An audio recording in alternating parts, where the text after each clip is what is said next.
no acostumbra a almorzar alitas. Nos dimos cuenta, en realidad, en las primeras semanas del mes, que era un negocio que no estaba funcionando bien.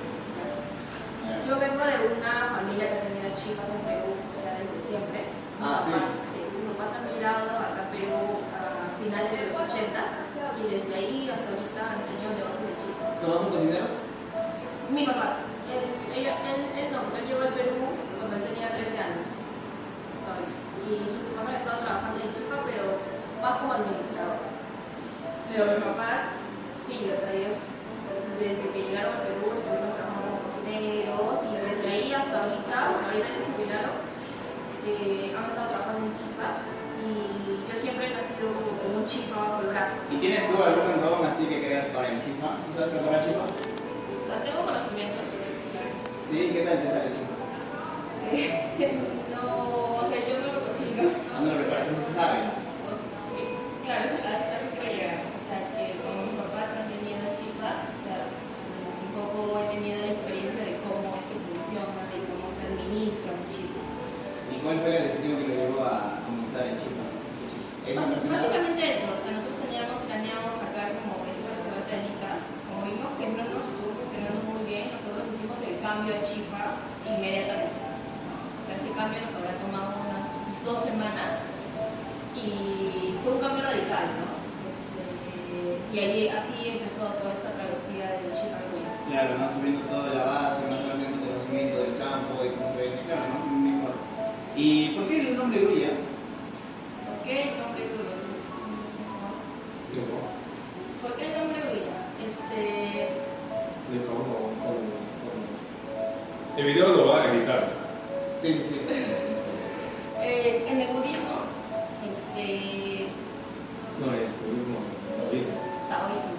En el taoísmo, cuando una persona, o sea, un poco el objetivo del taoísmo es alcanzar como la verdad, ¿no? O sea, llegar y alcanzar la verdad a través de la práctica de la meditación. Entonces, en archivos antiguos, historias chinas, ¿no? En poemas o dibujos o pinturas chinas, ese momento en donde la persona alcanza la verdad es dibujado o descrito simbólicamente en que una ave grulla es como el animal responsable de llevar a esta persona hacia el siguiente nivel o hacia la verdad o hacia más allá. Entonces, la grulla es un ave y es una ave china que tiene como una cresta roja en la cabeza. Sí. Y un poco simboliza eso, ¿no? Simboliza el tema de la espiritualidad, ¿no? De la paz, la tranquilidad.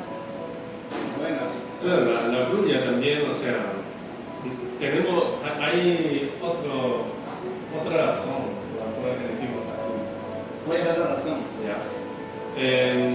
Mira, mi pareja su familia viene de un lugar que se llama Osan. Es un pueblo, es una ciudad. Osan, ¿qué significa Osan? O es grulla, San es la montaña. Viene de un lugar que se llama Montaña de Grulla. Ese es el nombre de su pueblo, de donde es el origen de su papá. Esa es una razón. ¿Ya? La otra razón, cuando los peruanos, digamos los extranjeros, piensan en China, piensan en un animal muy significativo que es el dragón, ¿no? Inmediatamente piensan en el dragón o el panda. Shenlong. Claro, no que es un dios, ¿no? Ella. No, ¿No? Ay, perdón. no me cortes. Para la ilación del momento. Okay. Entonces, Ya, cuando estás pensando, o sea, normalmente en el mercado peruano uno piensa en China y lo relaciona con dos animales que es el dragón y el panda. Ya. ya, pero la grulla también es una ave, es un animal místico también, que justamente por lo que dijo mi pareja, ¿no? que tiene relacionado con la creencia, ¿no? Con la creencia. Y simboliza mucho también una armonía, la armonía. La grulla, en ese momento, en toda la historia de China es acompañado a los seres humanos. Por ejemplo, hay un calígrafo, ¿no?, muy conocido en China, se llama Wang Xizhi. Ya, él es reconocido como el calígrafo más célebre de la historia china. Y allí él tenía una grulla. Y él miraba la grulla, porque la grulla hace todo su movimiento, ¿no? Hace la danza, el baile, tiene mucho movimiento. Imitaba el movimiento de la grulla para escribir. Por eso sus caracteres, ¿no?, es más vívido, digamos, los caracteres. Entonces, y todos los chinos lo consideran como una obra maestra, ¿no?, de todo lo que han escrito. Entonces, la grulla siempre es digamos, es una buena compañía de los seres humanos, ¿no?, y simboliza mucho también la armonía. Y la armonía es lo que queremos transmitir en ese chico. Qué interesante, ¿no? Que nos muestra que la grulla, o sea, muestra, ¿no?, bastante armonía y lo que dice la señorita que es la verdad de todo esto, ¿no? Y otra siguiente pregunta, ¿qué es lo que les llamó a abrir su local, pero en este lugar? ¿Por qué en este lugar? Tenemos dos sedes en realidad. Bueno. El primero se abrió en Lince. Esa fue nuestra primera sede, está por allá en Lince, y esta en realidad es un segundo lugar. Este de aquí, le hemos abierto recién hace 6 meses. O sea, si me preguntas por qué que yo abro, o sea, por qué nosotros hemos escogido los locales, prácticamente, bueno, cuando tú abres un restaurante tienes que analizar mucho la ubicación del lugar, ¿no? O sea, que sea un lugar que haya mucho tránsito, ¿no?, que haya visibilidad. Sí, prácticamente eso, ¿no? Por ejemplo, en Lince, el local queda en una esquina donde tiene una buena visibilidad y buena distribución. Está en una avenida. Está en una avenida también. Pero no, analizar bien el punto de partida. ¿Y cuál es el horario de atención? El horario empieza al mediodía y cierra a las 10:30 de la noche. Ok, continuando con la entrevista, bueno, es muy interesante todo lo que nos han comentado. Me doy cuenta que el nombre que han escogido para sus establecimientos no es un nombre que han tomado a la ligera, sino que lo han pensado mucho y a través del nombre tiene mucha historia por delante, ¿no? Bueno, continuando con las preguntas, pues, ¿qué recuerdos tienen de su primer día abriendo el local? O sea, el primer día del Chifa. Sí. El primer día del Chifa, en realidad yo creo que estaba bastante nerviosa, porque veníamos, ¿no?, de un proyecto fallido. Y Aunque no ha fallado. No ha fallido. O sea, no terminamos en rojo, pero terminamos con ganancia, solo que era una ganancia baja. O sea, no terminamos en rojo, en pérdida, pero igual no era un poco las ventas que uno esperaba. Pero el primer día del Chifa, en realidad, creo que el almuerzo estaba bien, porque ustedes saben que en el rubro de restaurantes el almuerzo es el horario pico y en el que un poco define tus ventas del día prácticamente, ¿no? Es el grueso. Entonces yo creo que el primer almuerzo creo que me fue bien, o sea, tengo ese vago recuerdo. Sí. Yo me acuerdo que ¿Tú qué te acuerdas? Que la venta de ese día supera, creo que el promedio de la salita. De la salita. Bueno. Entonces, estamos bien, estamos mejorando. A nivel, claro, a nivel de números, o sea, el promedio de ventas diarias, ¿no? Ese primer día de Chifa lo superó. Un poco, estábamos por buen camino, ¿no? Y decidieron seguir avanzando con, claro, eso, o sea, con fe, con positivismo y todo lo demás. Claro, porque nosotros ya veníamos de una gran inversión. Abrir un restaurante sí requiere una gran inversión, ¿no? El alquiler del local, ¿no?, la garantía, ya todos los pagos previos que uno hace, la remodelación, ¿no?, todos los pagos notariales, administrativos con la municipalidad. Entonces, era un proyecto que teníamos que seguir sí o sí, o sea, teníamos que seguir avanzando, ¿no? Y en poco tiempo vino muchos proyectos. El proyecto de Fido. Eso también. Es a un mes nomás, ¿no? Nosotros abrimos en agosto y en septiembre, no sé si ustedes conocen Filo, Festival Filo. Es un festival gastronómico que estuvo en el campo de Marte. Sí, y que hacen pero no solamente hacen de chifa. Esa vez no fue Campo de Marte, fue el Parque de la Exposición. Parque de Exposición. El Parque de la Exposición, sí. Y nosotros a un mes de haber abierto, buscamos, aquí en realidad busqué a Filo. Buscamos a Filo, tenía la primera edición de chifa, o sea, nunca habían hecho chifa antes. Filo, Filo había abierto pollito a la brasa, había abierto creo parrillas, hamburguesas, pero nunca había abierto Filo chifa. Y ese año que nosotros abrimos el chifa, salió la edición. Yo lo busqué por Instagram y coordinamos y también ingresamos a Filo Chifa, ¿no? La primera edición. ¿Y cómo fue el impacto en Filo? Uy, había demasiada gente, la logística era de otro nivel, porque uno tenía que llevar su cocina. Sí.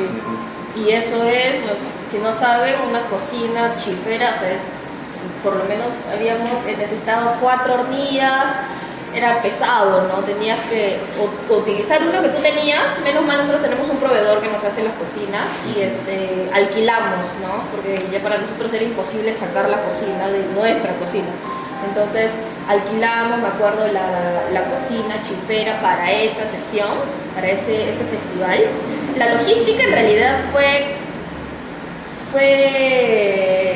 una locura. O sea, fue una cosa de locos porque los ingredientes se nos acababan. Sí.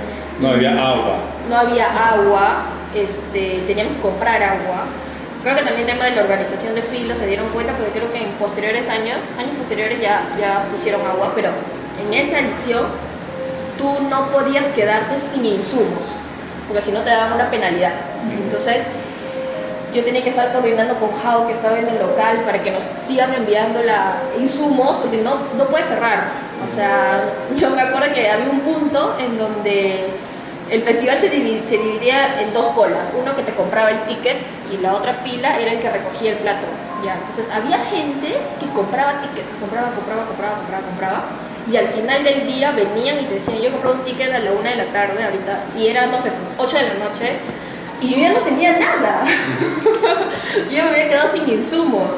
Y ya en el momento tenía que solucionar, pero fue como una experiencia muy interesante, habiendo tenido solamente un mes de apertura. O sea, te da mucha exposición también, ¿no? Porque mucha gente fue a esa primera edición en Chifa, había conciertos, estaba Milena Wharton y otros artistas que no me acuerdo, pero sí ganamos bastante exposición, creo yo, en esa edición. Conocieron más, las personas conocieron más tu marca. Claro, y sí. Básicamente uno hace estas actividades para eso, ¿no? Para seguir posicionándose en el mercado. Sí, me acuerdo que se quedaron hasta altas horas de la noche. Creo que sí. Creo que sí. Sí, se quedaron hasta altas horas de la noche. A eso de porque tú luego de cerrar el local de allá, 11:30, recién estuvimos como recogiendo las cosas, nos quedamos hasta la noche así. Bueno, creo que me imagino que en ese día estuvieron muy cargados, muy estresados, estuvieron full. Sí, definitivamente, full. ¿Y han vuelto a participar en Filo? Mira, no porque la logística sí me parece mucha carga. Hasta ahorita, por ejemplo, sé que uno tiene que seguir llevando su cocina. Entonces, la gestión es solamente llevar imagínate, ¿no? Una cocina de 4 hornillas, ¿no? Tener que llevar tus mesas también de trabajo, porque no te dan mesas de trabajo, llevar tus balones de gas. Llevando personal también. O sea, tú tienes que contratar personal extra para ese día, ¿no? También. Y no he vuelto a ir. En esa edición yo tenía varios compañeros que también tienen sus negocios de chifa o comida oriental, que tampoco no volvieron a ir, porque creo que esa primera edición, estuvo un poquito mal gestionada. Me imagino que ahorita debe ser mejor, pero no hemos vuelto a ir a esa edición. También porque ahorita creo que, en ese entonces obviamente nos ayudó mucho porque era una fuente más de ingresos, que lo necesitábamos, ¿no? Pero creo que ahorita estamos mucho más estables también por ese lado. Creo que no hemos vuelto a ir. ¿Y planearían en un futuro ya con más experiencia, viendo que su logística puede avanzar o progresar, podrían volver a ir? Es una bonita experiencia. Si se da la oportunidad y es más accesible, puede ser, ¿no? Sí. ¿no? En un punto, o sea, tú buscas tranquilidad. O buscas priorizar también, porque Priorizar la estabilidad que buscas de tu priorizar la local. estabilidad de tus locales también, porque es, o sea, es... Estrés sí o sí va a haber, estrés. Sí, también, pero cuando tú vas a estos temas de festivales, tus locales no cierran, siguen trabajando. Sí. Y normalmente son los fines de semana, y en nuestro caso, imagina, en la mayoría de los restaurantes, los fines de semana son los días más fuertes. Entonces, un poco también sacar tus recursos de tu local, ¿no? Para llevar a este festival, ¿no? Entonces, uno también ahí tiene que priorizar, no vale la pena la ganancia versus a los esfuerzos y versus a lo que le estás quitando ese día a tus locales, ¿no? Bueno, muy interesante todas sus experiencias y sí me acuerdo de esa experiencia que tuvieron en Filo, sí pude ir a la feria. Sí, me acuerdo de ti. Sí, y bueno, ¿cuál fue su primer reto al empezar? ¿Cuál? ¿Cuál podemos decir? Creo que hay un... Reto hay bastante. Sí, retos todos los días, creo. Uno de esos, uno.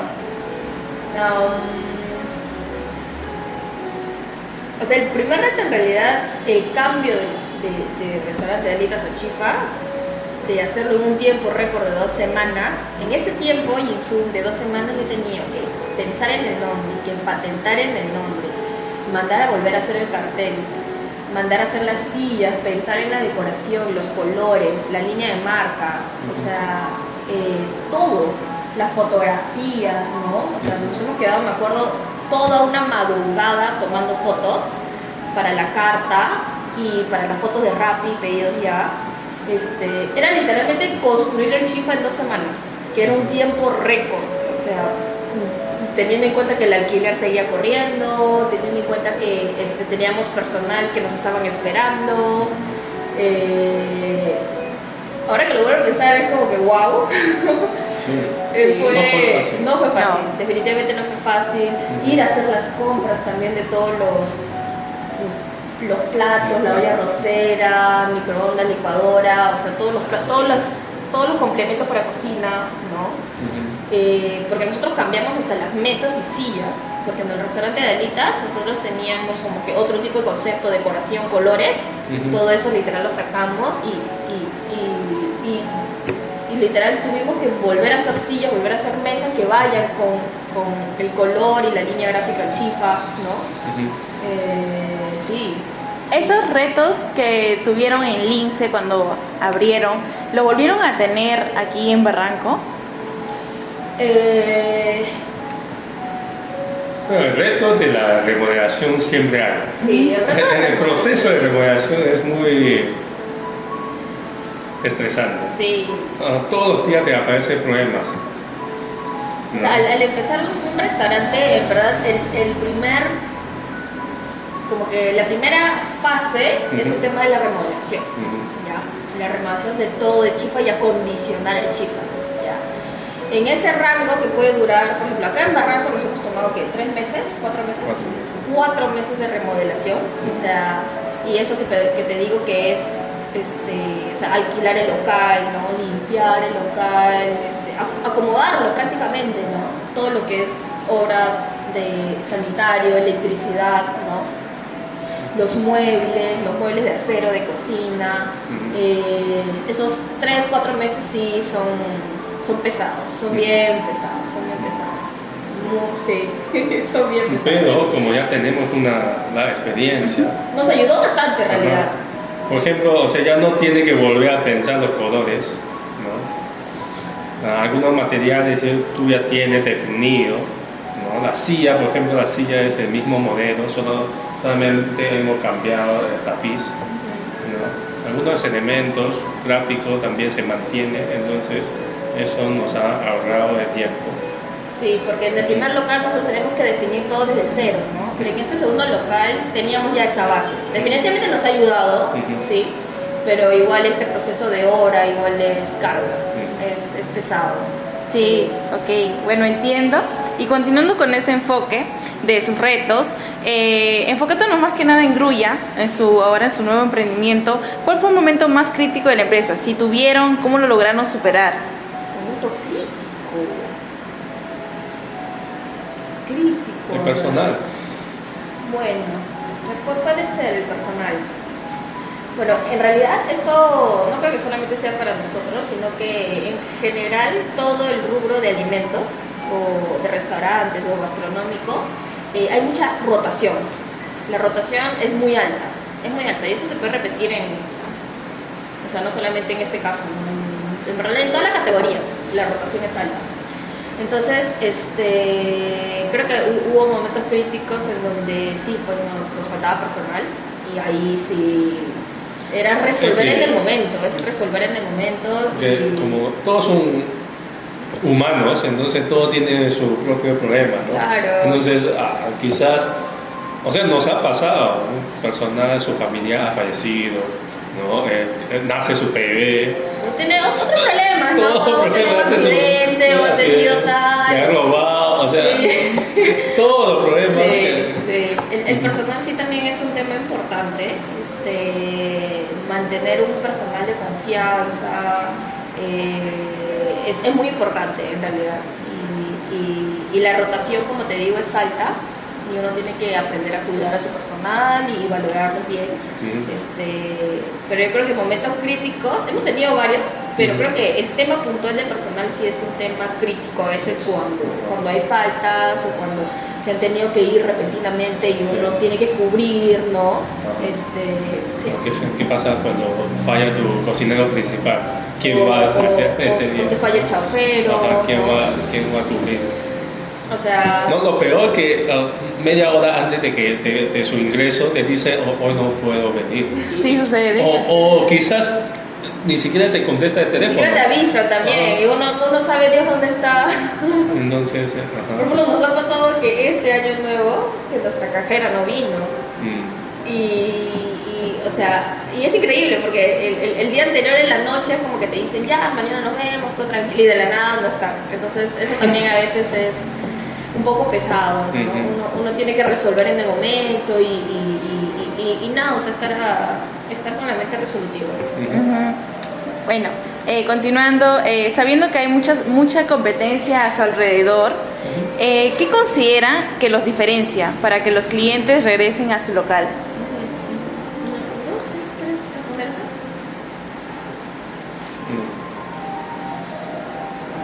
Yo creo que el primer diferencial que podemos ver cuando uno entra, y también siempre he escuchado en los comentarios de los clientes, creo que para empezar es el ambiente, el espacio. Creo que la decoración del chifa es un poco diferente a lo que pueden encontrar en otros chifas, ¿no? en Lima, que quizás la decoración es un poco más cargada, ¿no? Acá nosotros queremos como un poco aterrizar este concepto que estábamos hablando con el significado de la grulla, que es este tema de armonía, de tranquilidad, ¿no? Por eso pueden ver de que la decoración es bastante limpia, ¿no? La música y los colores también, ¿no? Pero definitivamente estamos en el rubro de la comida, entonces a veces el ambiente y la decoración no es lo suficiente, ¿no? Uno tiene que hablar también de su producto. Entonces definitivamente es el sabor de la comida también. Nosotros los dos somos de Cantón, de la provincia de Cantón, y queríamos mantener un poco estos platos cantoneses también en la carta, ¿no? Y yo diría que sí, eso nos puede diferenciar el tema del sabor, de la sazón de la comida, y también que lo puedes disfrutar en un ambiente tranquilo, ¿no? Acogedor. O sea, los colores no son cargados, entonces al momento de ingresar al establecimiento, pues tienes un relajo visual y no te cargan. O sea, cuando tú vienes con tu familia, es así, hace como que una conversación más agradable. Claro. Y también comentarle de sus cuadros que tienen. Son pintados a mano, ¿cierto? Sí. Usted es el autor. Sí. Algunos cuadros los pinté yo, algunos los pintó mi papá. Sí, ese tema de arte, de las obras de artes, también hemos implementado en el restaurante, justamente porque, bueno, a mí me importa, ¿no? Me importa todo eso, toda esa cultura que hay atrás, ¿no? No solamente la gastronomía, sino también la cultura que transmite la obra artística. Sí. Me voy dando cuenta que ustedes en su negocio, pues en su emprendimiento, ustedes no solo imponen una buena sazón, una buena gastronomía, sino también imponen su cultura, no la dejan de lado, sino quieren seguir la tradición. No, me alegra mucho que sigan manteniendo su esencia. Bueno, sí, continuamos con la entrevista. Queremos hacerles unas preguntas interesantes también. ¿Cuál sería el plato emblemático en sí? Emblemático.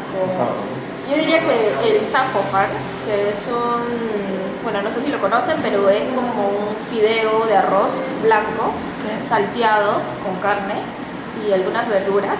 Y aquí, por ejemplo, en el local de Barranco hemos implementado con aulam, que es como un guiso también de carne, sobre una cama de este safofar, que creo que es un plato que se pide bastante y es también bastante conocido, ¿no? En China.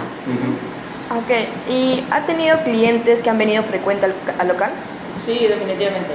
Sí tenemos en Lince, por ejemplo, que tiene mucho más tiempo, versus a que tiene unos meses nada más. En Lince definitivamente tenemos muchos clientes frecuentes. Sí. Nosotros también tenemos, por ejemplo, nosotros atendemos delivery propio a través de WhatsApp y puedo ver que en verdad tenemos muchos clientes que nos vuelven a pedir, ¿no? Sí. Hasta cada semana, ¿no? Cada semana. Sí, o sea, tengo clientes que piden una vez a la semana. También hay personas de oficina, vienen frecuentemente también. Sí, por allá en Lince hay oficinas que uno cuando entra al local, en verdad, a veces cuando te cruzas con ellos te saludan, o sea, claro. Eso es. Se hacen amigos, ¿no? Sí, se te hacen amigos. Hemos conocido muchas personas. Sí. Ok. Seguimos con las preguntas. ¿Cuáles son los días con mayor frecuencia sin contar las festividades? Fin de semana.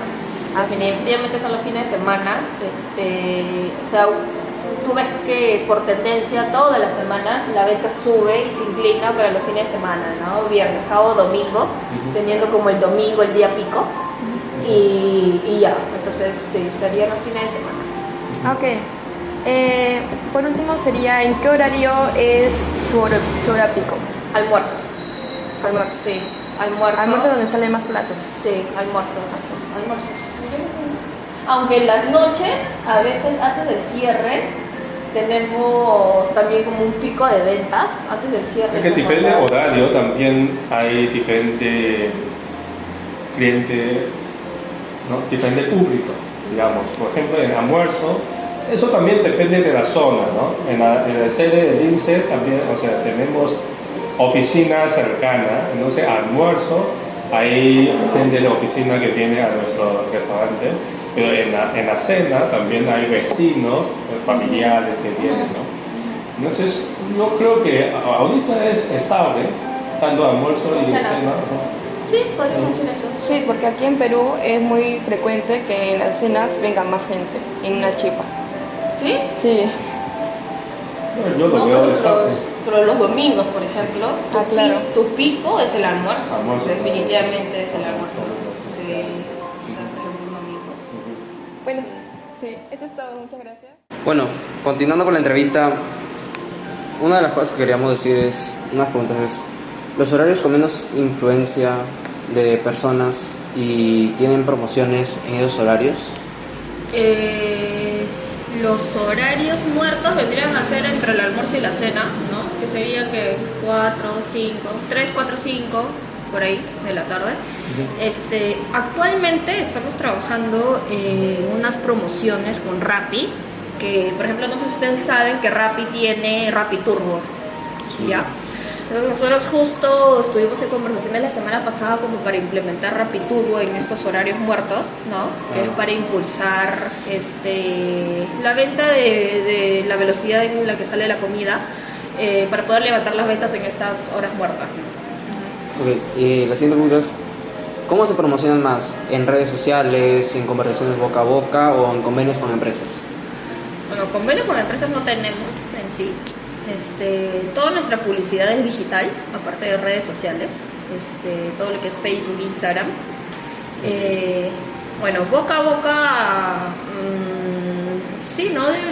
Definitivamente debe haber, porque sí, definitivamente debe haber, porque sí he escuchado muchos comentarios de clientes que vienen y dicen, me han recomendado este chifa, ¿no? Entonces sí sí recuerdo tener como estos comentarios de clientes, pero definitivamente nuestro grueso de inversión publicitaria sí está en redes sociales, en lo digital. Qué interesante. ¿Y suelen recibir feedbacks de sus clientes y cuáles fueron los feedbacks que más les impresionó? Sí, definitivamente uno cuando está tan expuesto a tus clientes, tienes esta cercanía con tus clientes, es casi inevitable tener comentarios. Por ejemplo, tengo un caso puntual en donde nosotros hicimos un cambio en la receta del siumai, ¿no? El siumai es un bocadito chino, en donde teníamos el comentario de que la carne estaba muy seca, ¿ya? Entonces nosotros hicimos un cambio con respecto al corte del chancho, o sea, bueno, así como la carne y el chancho tienen diferentes cortes, ¿no? El lomo fino, cuello, pierna, entonces ahí hicimos como un cambio en la receta en donde utilizamos otro corte del chancho en donde viene con un poco más de grasita para que el bocadito no esté tan seco, ¿no? Sí, claro. Y luego, ¿han realizado algún cambio creativo en el restaurante con el fin de diferenciarse de otros? Por ejemplo, nosotros, más que un cambio, sería como una acción, me imagino, una acción específica.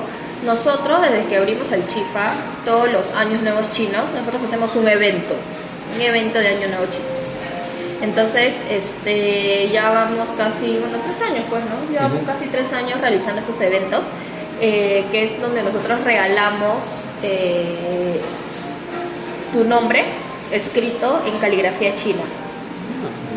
Entonces eso lo hicimos el primer año en el que abrimos el Chifa y fue un boom.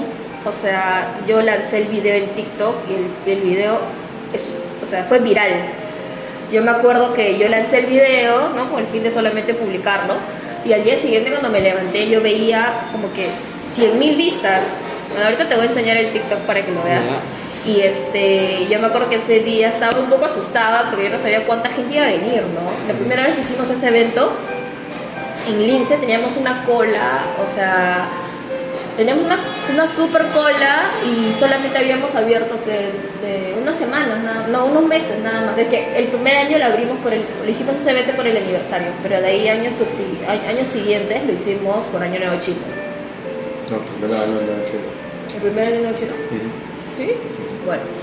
Y ya, me he dado cuenta, por ejemplo, que en el segundo año también otros chifas comenzaron a copiarse en regalar tu nombre con caligrafía china. Eso no. Primero tiene que ver quién lo escribe, ¿no? O sea, yo he ganado primer puesto a nivel nacional en caligrafía china. ¿Ya? Entonces, aunque tú vas a copiar, tú no lo vas a copiar, ¿no? Es imposible. Todo, claro. Entonces, bueno, sí, hubo un éxito. Sí, por ejemplo, regalamos estos nombrecitos en chino. O sea, la gente venía a comer y les regalábamos tu nombre en caligrafía china, ¿no? Y hemos hecho así todos los años. Y, por ejemplo, normalmente hacemos 2 fechas. Y, por ejemplo, en la segunda fecha me acuerdo que yo ni siquiera había abierto el Chifa y yo ya tenía una cola afuera esperando. Eso también me pasó este año acá, que fue en Año Nuevo Chino en febrero. Estábamos alistando las mesas y yo me acuerdo que nosotros abrimos a las 11:50 y tantos, me fijo afuera y también ya teníamos una colaza afuera. Entonces yo creo que definitivamente este tipo de experiencias, ¿no? Creativas, uno obviamente también refuerza todo este tema de que nosotros queremos transmitir la cultura china, pero también es una experiencia como diferente para el consumidor peruano acá, ¿no? Y ahí hemos encontrado varios clientes, por ejemplo, acá hay Tusan. Tusanes. Los Tusanes son los que han nacido, descendientes chinos que han nacido acá en Perú. La segunda generación. Quizás segunda generación o tercera generación, o quizás solamente tiene su apellido chino, pero no sabe cómo escribir su carácter.